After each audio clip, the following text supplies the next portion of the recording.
Здравейте, мои брати. Да речем, че аз съм човекът Хикс. Защо Хикс? Защото всеки един от вас може да бъде на мое място. И всеки един от вас може да препознае себе си в мен и в моите думи. В момента говоря на примависта. Затова, ако допускам някакви грешки или се запълвам, моля да ми се сърдете. Кой съм аз и какво искам да правя? Както казах, аз съм човекът Хикс. Човекът от народа. Този, който не е съгласен с наложения ред. Това, което искам, е да покажа на вас моята гледна точка, моето мнение, което се надявам да достигне до по-голямата част от най-вече младите в тази страна. Не за друго, а защото ние, младите, да, и аз съм млад, без значение на това на колко години съм.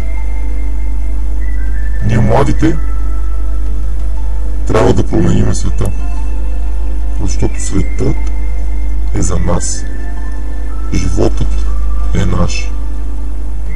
Но това не значи, че трябва да се разграничаваме от ближния, че трябва да мислим само за себе си и да гледаме, да прецакаме някого, за да може ние да сме наред. Това е американският начин на живот. Този начин на живот, заради който стават хората в така наречени от братята ни американци трети свят. Този начин на живот, заради когото, или по-скоро заради който, има гладуващи, има бедни, има убийства и какви ли не други отвращения, които са зад всеки ъгъл. Това, което искаме, ако имате време, ако искате нещо да се промени, ако търсите някой, който да мисли поне малко като вас, който, както вие самите, ако има сред вас такива, искат нещо да променят, но се чудят дали изобщо има някой, който мисли като тях. Изгледайте и слушайте. Аз няма да показвам лицето си. Няма да говоря и със собствения си глас. Аз ще говоря с вашия глас. Не се имам за никакъв. Не съм нито с голямо самочувствие, нито нищо. Но просто това, което съм аз, е това, което трябва да бъдем всички. Хуманисти. Трябва да мислим за хората. Не само за себе си. Трябва да мислим за общото благо. Трябва да бъдем заедно. Трябва да искаме да бъдем заедно, а не да се делим. Не трябва да се делим. Трябва да бъдем сплотени и да се обичаме. В моите от тук нататък клипове имам намерението да засягам по една или няколко важни теми, без значение дали за момента, в който аз ще публикувам моето видео, е актуална или не. Днес е 16 февруари. Няколко дена, близо седмица, откакто започнаха протестите срещу монопола, срещу монопола върху пазара на електроенергия. Това е една актуална тема. Но същността на тази тема не е, че ни доят, който както си иска, защото някой му е позволил. Същността е, че нас ни доят, защото ние сме позволили. Защото всеки се оплаква от депутатите, от народните представители, тавтология, извинявам се, от министър-председателя, главата на държавата, президента. Изобщо от институциите, които трябва да представляват нашите интереси на народа. Защото ние сме избрали тези хора да представляват нас пред другите народи. Не държави, народи. Държавата е институция, която е подхранвана от народа. Ако няма народ, няма да има институция. Ако ние не съществуваме като граждани, няма да има България като държава. България е всеки един от нас. Иван, Стефан или който и да е друг. Всеки един от нас е държавата. Но не по-отделно, а заедно с други. Затова въпросният монопол, който е наложен върху пазара върху пазара на електричество, не е наложен от няколко други, ние сами сме си го наложили. Да, вярно е, че нито ЧЕЗ, нито Енергопро, нито EVN са българска, наша собственост. Да, вярно е, че плащаме на тях нашите сметки, които са безбожно надути. Но ние, като граждани на тази държава, сме допуснали тези, които трябва да представляват нашите интереси, да позволят на тези фирми, компании или каквото и да е, да наложи монопол. Не някой друг, а ние самите. Защо? Повечето от вас ще ме сметнат за поредния всезнайко, който много знае, много разбира и е компетентен по всичко. Да, специален поздрав за черната Златка и Къци Вакцаров. Ами, ще ви кажа защо смятам, че ние сме виновни. Защото всеки му се е случвало да е недоволен от нещо и да го сподели. Но къде? Вътре, вкъщи, с семейството. Защо не го споделя навън? Защо не протестираме? Защо чак сега, от 89-та година насам, след 97-та, последния мащабен протест, защо чак сега започваме отново да се пробуждаме? Защо след като може оправя до кокала на хората от ВМЗ Сопот, на всички нас, на всички ние, които плащаме високи сметки за ток? Защо чак сега? Нима до сега бяхме доволни? Нима до сега бяхме доволни от това, което хората, т.е. да, те са хора, но политиците, които карат скъпи коли, които когато дават директно излъчване по БНТ от Народното събрание, когато те имат съвещание, само виждаме празни места и карти сложени в апаратите. А тези, които трябва да стоят там, къде са? Къде са нашите народни? Те не са собствени, те са народни представители. Те представляват нас, народа. Защо се превърнахме в работници за народните представители? Защо се превърнахме в хората, които трябва да издържат техните семейства, скъпи коли и така нататък? Дали те не са част от нас? Аз това не мога да си го обясня. Защо се извъртяха така нещата? Народният представител е представител на народа, на гражданите. Той е работник на народа. Той, щом е избран, значи, че трябва да се съобразява с това, което иска народа, а не това, което му е изгодно на него, да може да си напълни джобчето. Нима не е така. Защо ние плащаме данъци? Заради кого ги плащаме тия данъци? Трябва реформи в съдебната система, трябват реформи в образователната ни система, трябват реформи в здравеопазването. Е хубаво де. Що не ги направят тия реформи? Нямало пари, а как да има? Защо не карат коли втора употреба? Колко от вас, които слушате в момента, карат чисто нова кола? Колко от вас? Но защото те са депутати, видите ли, и трябва да си карат скъпите коли. Ами не. Като няма няма да си купуваш нова кола. Или на 5 депутата една кола. Как ще се оправят това, нас не ни засяга. Не може всеки един да има скъпа кола. Не може. Защо аз нямам скъпа кола? Ами да стана и аз един депутат и да карам скъпа кола.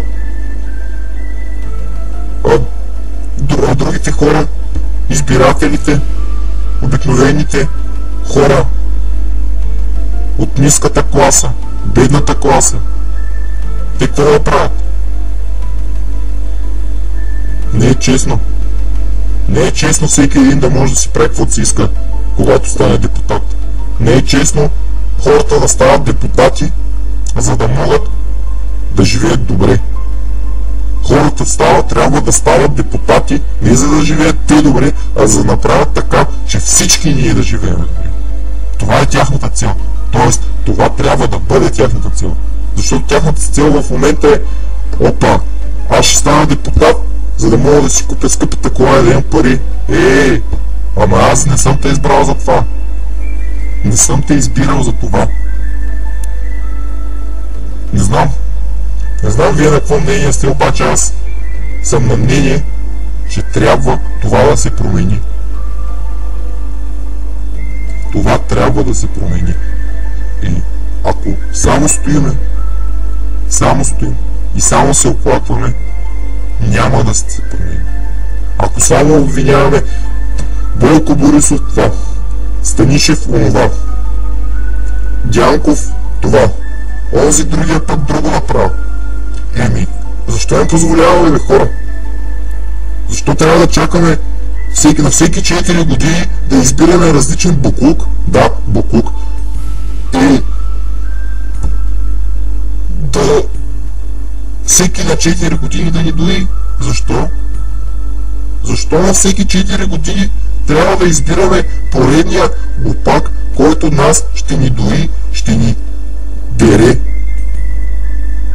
Видите ли, за да се промени нещо? Да, ще се промени, ще си купи нова кола, ще си купи няколко апартамента, ще уреди живота на децата си, даже и на внуците си, и на правнуците си дори. Ами ние, които сме го избрали с надеждата да промени и нашето бъдеще. Ето къде е тънки момент. И трябва да се надяваме в момента намаляващото население на България, приблизително 7 милиона, на един депутат, 2-3 на правителство да ни оправят. Толкова са разпуснати юздите, че не се знае дали изобщо ще се хвалят и ще ни оправят. Да, те ни оправят, ако ме разбирате за какво говоря. Трябва ние. Защо в Гърция, когато стане проблем, защо и по-точно, когато в момента са в криза и се чуят откъде се вземат пари, хората излязоха на улицата и започнаха с един малък протест и стигнаха до саморазправа с полицията. Защо тук в България, когато излезем на протест, 100 човека протестират, а другите 200 стоят и гледат отстрани и се хилят, вместо да подкрепят? Защо? Да не би те да са съгласни? Не, защото българите сме прост народ. Прост не, по проста причина, че всеки се има за голямата работа. Всеки се има за нещо, а всъщност сам е нищо. Да, може да имаш 100 нови коли, да, може да имаш всичките мацки на света. И какво е това? Вечен ли си? Не е. Аз не мога да си обясня как една жена, Златка или каквато и да е там, друга, да си покаже гърдите, да легне с един-два мъже, да си покаже магариите и простотията и тя да стане вип. Кое е вип? Простотията ли? Да, на ненормално ниво. Да, не мога да кажа една елементарна столица на Сърбия, да не мога да кажа на нашата съседка столицата. Това ли е вип? Затова ли е вип? А защо хора като това Колев лека на пръсти, защо не са вип? Защо тях не ги канят в VIP Brother? Хора, които са дали нещо за България и я прославили и са постигнали нещо. Да, не казвам, че хората от поп-фолк средите и от средите на въпросната жена, за която говоря аз, не прославят нашата майка България с нещо. Да, те я прославят, но с какво? С простотията. С простотията си прославят нашата държава. С нищо друго. С простотията си, с идиотизма си. Искам да ви кажа едно. Ако някой цензурира това, което аз говоря, в нашата демократична парламентарна република България, се замислете дали това, което говоря, са пълни глупости или са неща наистина, които имат някакъв смисъл, но не са угодни за хората, за които говоря аз. Искам да ви призова да следите това, което публикувам. Не за друго, а защото търся съмишленици. Търся съмишленици, с които да променим нашата държава. Без значение дали сте от някой малък град, дали сте от някой голям град, от някое село. Всички сме граждани на тази държава. На държавата, за която са дали живота си хора като Левски, като Ботев и безброй много хиляди други войници, които са умирали по бойните полета, защитавайки свободата ни. Затова ви призовавам, нека да бъдем единни. Нека не се разделяме по верски, по вероизповедание, да не се разделяме по цвет на кожата. Да, аз не мога да приема, че циганите не са роми. Престанете с това, роми. Това е пълна глупост. Че циганите могат да бъдат приобщени в сегашното положение, в което те се намират. Въпросният индивид не иска да бъде приобщен. Той няма потребност да бъде приобщен, защото на него му е по-лесно да си хване една женичка, да си направят 15 деца и да си взимат добавките. Добавките, които им дава държавата, институцията, която пък взима тези пари от нас. Да поощрява тяхната раждаемост. А за раждаемостта на етническите българи, какво правиме? По-скоро за раждаемостта на българите, защото в България, като изключим арменци, евреите и другите народи, в България имаме българи, било то християни, мухамедани или каквито и да са други там, цигани и турци, които са на южната ни граница с Турция, Кърджалийско и така нататък. Абсолютно всеки друг, който се нарича турчен. Ако успее да ми докаже той назад, че има корени и че неговите прадеди са дошли от Турция и са се заселили тук, няма проблем. Но потърсете информация за френски и скандинавски изследователи, които са минавали през нашите земи през около 100 години и които описват как тук в началото живеят българи християни, след това започват да живеят българи, т.е. след това населението го описват като българско, християнско и мухамеданско. За период от 100 години се е осъществила тази промяна. Смятате ли вие, че това не са потурчени българи, които са дали езика и вярата си, за да се спасят от тежките времена и тежката система, деспотска, тиранска и религиозна, които са наложили османските турци? Мислите ли, че когато те са тръгнали да завладяват света, Азия, Африка, Европа, те от 20 000 накрая стават повече от 200 000? Как става? Всичко е от 20 000 са станали 200 000 турци. Разлияемост? Не.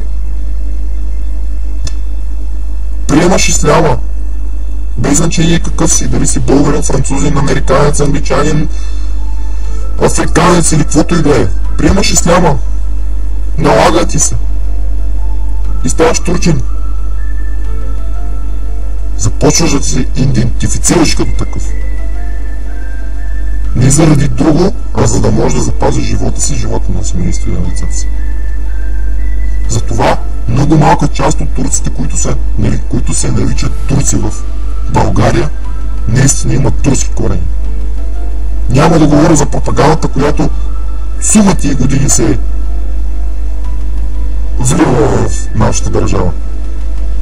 И затова в момента се говори за етнически междуособици, възможност и вероятност за етнически борби и така нататък. Не за друго, а по простата причина, че на много хора им е по-изгодно ние да бъдем разделени, да не си знаем историята и корените, а другите, които много добре се оплитат мрежите, да си живеят живота на наш гръб. Не съм расист, но циганите в България, той не иска да бъде приобщен. Той не му дреме.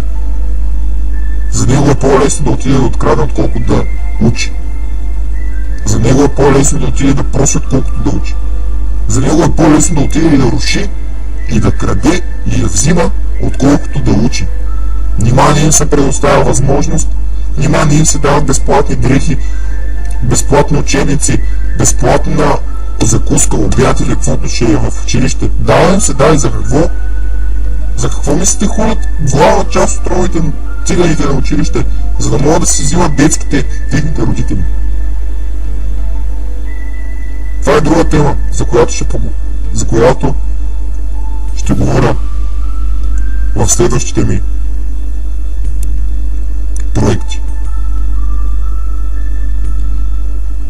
Това беше началото на моите планове. Това беше една илюстрация на нещата, за които мисля. Малка част от нещата, за които мисля. Малка част от нещата, по които имам мнение. И малка част от нещата, за които търся съмишленици. За които търся вас. Да се обединим и да променим света. Както във филма В като Вендета. Аз съм един от многото, един от вас. И искам всички ние да се сплотим. И както накрая във филма хората се обединяват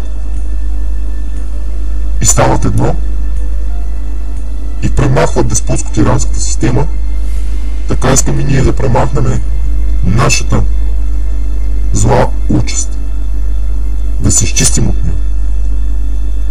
И да изпълним мечтата на Левски, мечтата на Ботев, мечтата на Каравелов, мечтата на Раковски и на много други българи. Велики българи.